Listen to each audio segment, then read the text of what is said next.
Robert Kiyosaki ने लिखा है कि टैक्स की शुरुआत का इतिहास समाज के आर्थिक और राजनीतिक परिवर्तनों से जुड़ा हुआ है। प्राचीन समय में कर केवल साम्राज्य और राजाओं के लिए राजस्व का स्रोत था। इसे जनता से लिया जाता था ताकि युद्ध, साम्राज्य का विस्तार और अन्य प्रशासनिक खर्च पूरे किए जा सके। शुरुआत में केवल अमीर वर्ग पर लगाए जाते थे। इसका उद्देश्य गरीबों की सहायता करना था और इसे न्याय संगत कर व्यवस्था के रूप में देखा गया। लेकिन धीरे धीरे जैसे जैसे कर प्रणाली का विस्तार हुआ, यह मध्य और निम्न वर्ग तक फैल गया। कर अब केवल अमीर तक सीमित नहीं रहे। कियोसाकी इस बात पर जोर देते हैं कि करों का इतिहास बताता है कि कैसे कर व्यवस्था का बोझ धीरे धीरे आम जनता पर स्थानांतरित हो गया। सरकारों ने इसे समानता और समाज की भलाई के नाम पर उचित ठहराया, लेकिन वास्तव में इसका उपयोग राजनीतिक और आर्थिक शक्तियों को नियंत्रित करने के लिए किया गया। उदाहरण के लिए, इंग्लैंड में इनकम टैक्स पहली बार 1799 में नेपोलियन युद्ध के समय लागू किया गया था। इसका उद्देश्य युद्ध के खर्च पूरा करना था। इस प्रकार अमेरिका में कर प्रणाली को पहली बार गृह युद्ध के समय लागू किया गया। हालांकि इसे अस्थायी कर माना गया, लेकिन बाद में इसे स्थायी बना दिया गया। अमीर और गरीब के लिए कर व्यवस्था का अंतर रिच डैड पुअर डैड में कियोसाकी बताते हैं कि अमीर और गरीब कर व्यवस्था का अलग अलग तरीके से सामना करते हैं। अमीर लोग कर कानूनों का अध्ययन करते हैं और उनका लाभ उठाते हैं, जबकि गरीब और मध्य वर्ग केवल करों का भुगतान करते हैं। अमीर वर्ग अपनी आय को सुरक्षित करने के लिए विशेष तकनीकों और साधनों का उपयोग करते हैं। वे अपनी संपत्ति को कानूनी रूप से छिपाने के लिए कर छूट, निवेश और निगमों का सहारा लेते हैं। उदाहरण के लिए, अमीर लोग अपनी आय को निगमों के माध्यम से प्रवाहित करते हैं। इसके विपरीत गरीब और मध्यवर्गीय सीधे वेतन पर निर्भर होते हैं।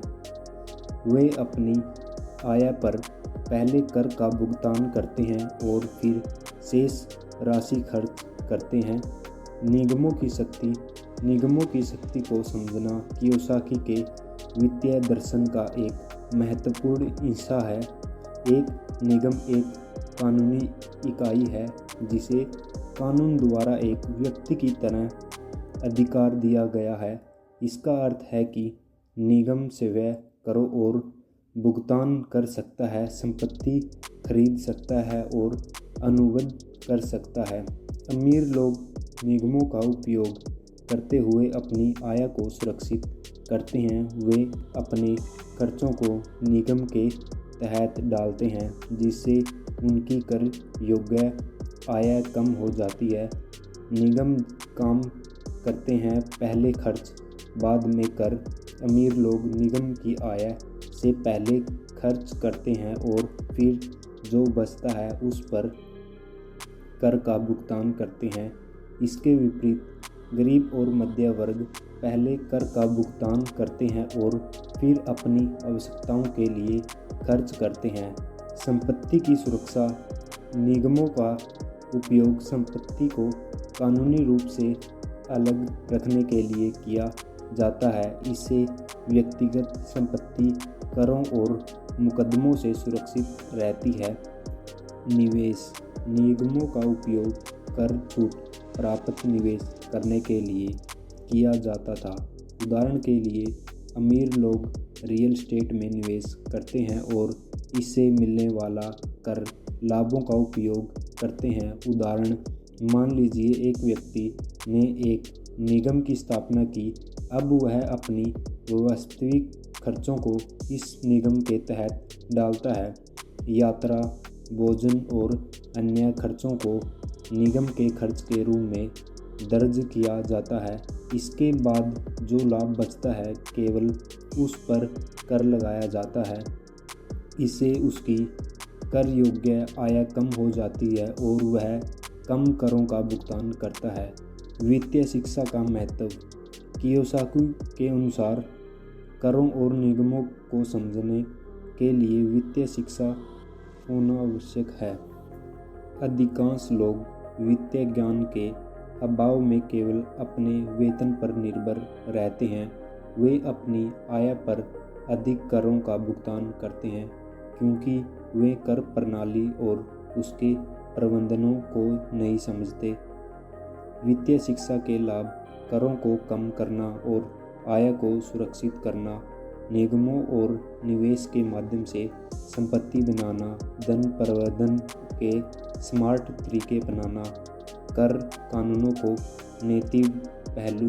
इस पुस्तक में यह भी बताया गया है कि अमीर लोग कर कानून का उपयोग करते हैं लेकिन वे इसे कानूनी तरीके से करते हैं, हालांकि कई लोग इसे अनैतिक मानते हैं।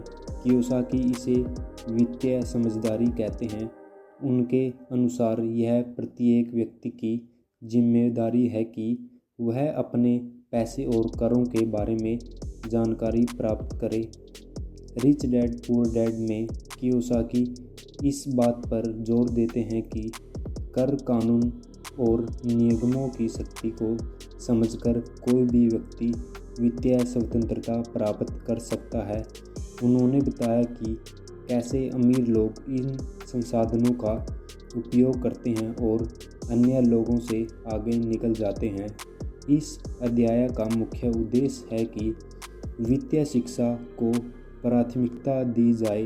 करों और निगमों के बारे में ज्ञान प्राप्त करके आप अपनी संपत्ति को बढ़ा सकते हैं और अपने वित्तीय भविष्य को सुरक्षित कर सकते हैं। निगमों का उपयोग केवल एक कानूनी ढांचा नहीं है बल्कि यह अमीरों के लिए एक रणनीतिक साधन और वे इस प्रणाली का उपयोग अपने खर्चों को कम करने और संपत्ति को बढ़ाने के लिए करते हैं।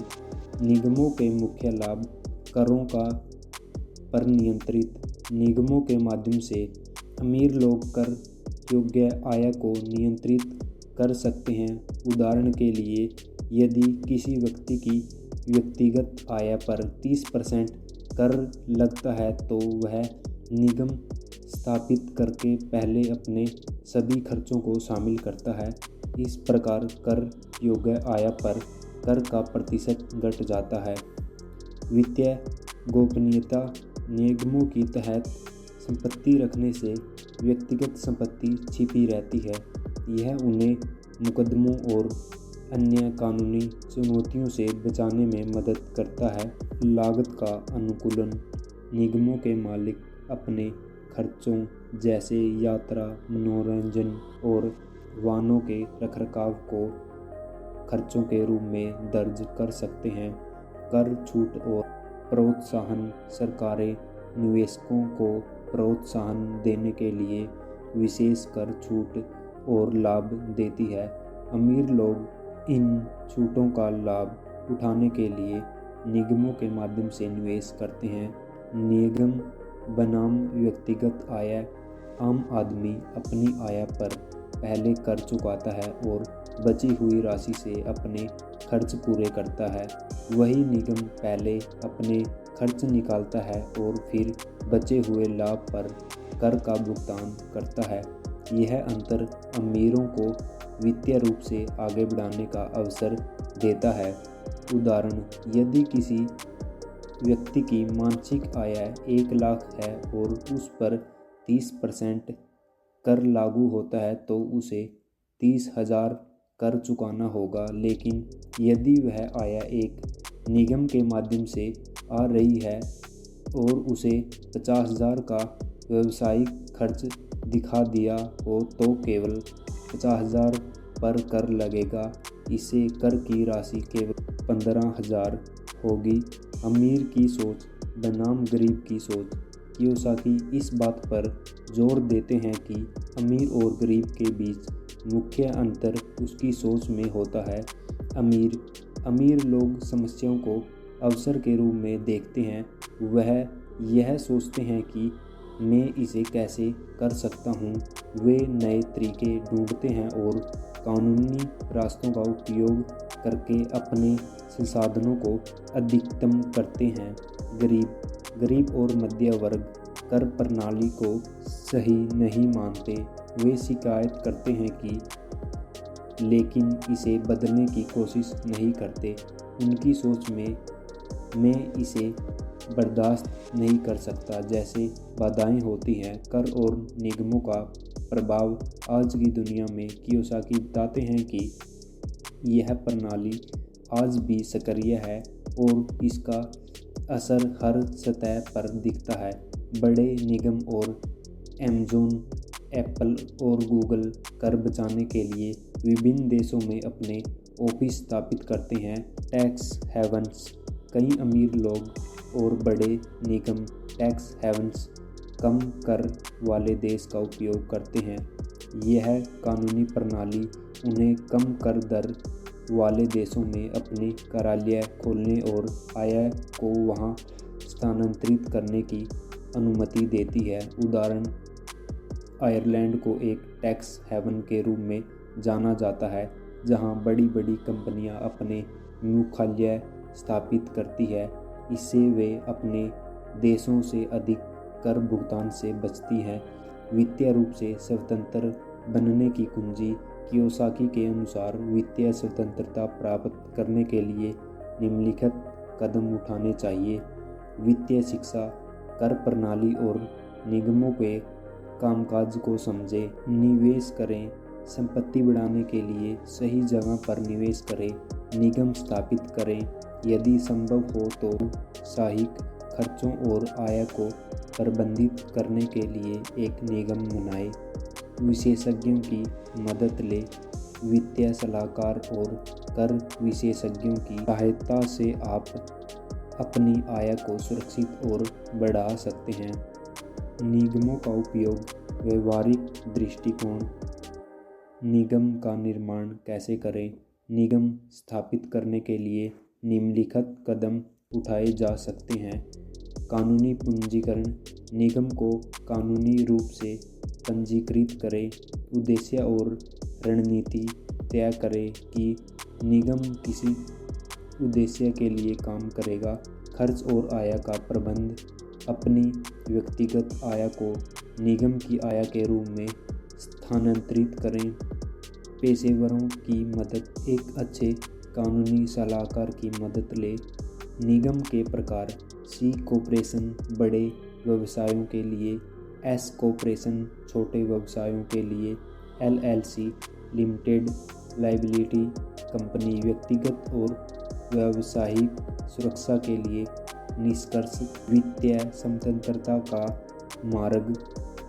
Kiyosaki rich dad poor dad के माध्यम से यह सिखाते हैं कि कर कानून और निगमों का सही तरीके से उपयोग करने से कोई भी व्यक्ति वित्तीय स्वतंत्रता प्राप्त कर सकता है। उन्होंने इस बात पर जोर दिया कि यदि आप सही सोच, वित्तीय शिक्षा और व्यवहारिक ज्ञान के साथ आगे बढ़ते हैं तो आप अपनी संपत्ति को सुरक्षित कर सकते हैं।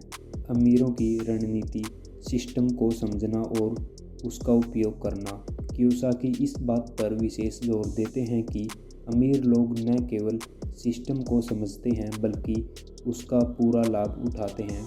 वे कर प्रणाली को अपने फायदे के लिए इस्तेमाल करते हैं और ऐसी रणनीतियाँ अपनाते हैं जो उनके धन को बढ़ाने में मदद करती है।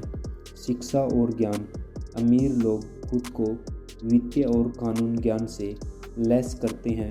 वे कर कानूनों, निवेश के अवसर और निगमों के नियमों को गहराई से समझते हैं।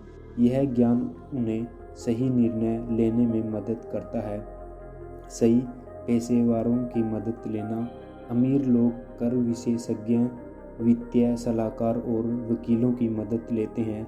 ये पेशेवर उन्हें कानूनी तरीके से करों को कम करने और उनकी संपत्ति बढ़ाने की योजना बनाने में मदद करते हैं।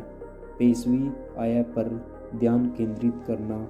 अमीर लोग सक्रिय आय जैसे नौकरी की बजाय पैसिव आय जैसे निवेश से मिलने वाली आय पर जोर देते हैं।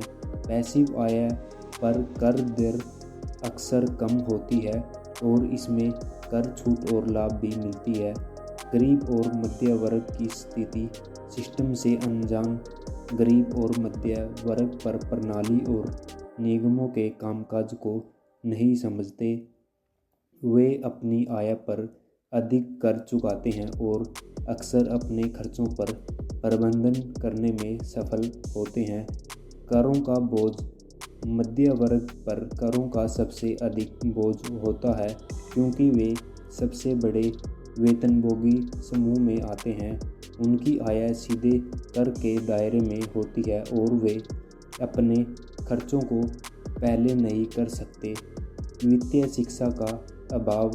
गरीब और मध्य वर्ग के लोग वित्तीय शिक्षा को प्राथमिकता नहीं देते। वे अपनी आय को सही तरीके से प्रबंधित करने की बजाय केवल खर्चों को पूरा करने में लगे रहते हैं। अमीर और निगमों के उपयोग की प्रमुख तकनीकी। करों को नियंत्रित करने के लिए निवेश करना। अमीर लोग उन निवेशों में पैसा लगाते हैं जिन्हें कर छूट या लाभ मिलता है। उदाहरण के लिए रियल एस्टेट और green energy projects. Multiple income source बनाना।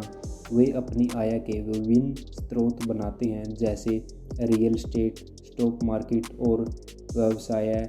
इन स्रोतों के जरिए वे कर बचाने और अपनी संपत्ति बढ़ाने के अवसर पाते हैं। Global operations. बड़े निगम और अमीर लोग अपने व्यवसाय को अंतर्राष्ट्रीय स्तर पर फैलाते हैं। इससे उन्हें टैक्स हेवन का लाभ मिलता है जहां कर दरें बेहद कम होती हैं। लीगल एंटिटीज़ का उपयोग। निगमों, ट्रस्ट और फाउंडेशन का इस्तेमाल कर अमीर लोग अपने धन को सुरक्षित करते हैं। निगम स्थापित करने के चरण।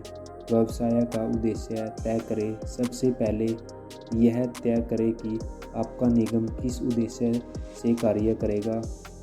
यह व्यावसायिक हो सकता है या निवेश से संबंधित। पंजीकरण। अपने देश के कानूनों के अनुसार निगम को पंजीकृत करें। इसके लिए एक कानूनी सलाहकार की मदद लें। खाता प्रबंधन। निगम के नाम से एक बैंक खाता खोलें और सभी वित्तीय गतिविधियों को इसी के माध्यम से करें।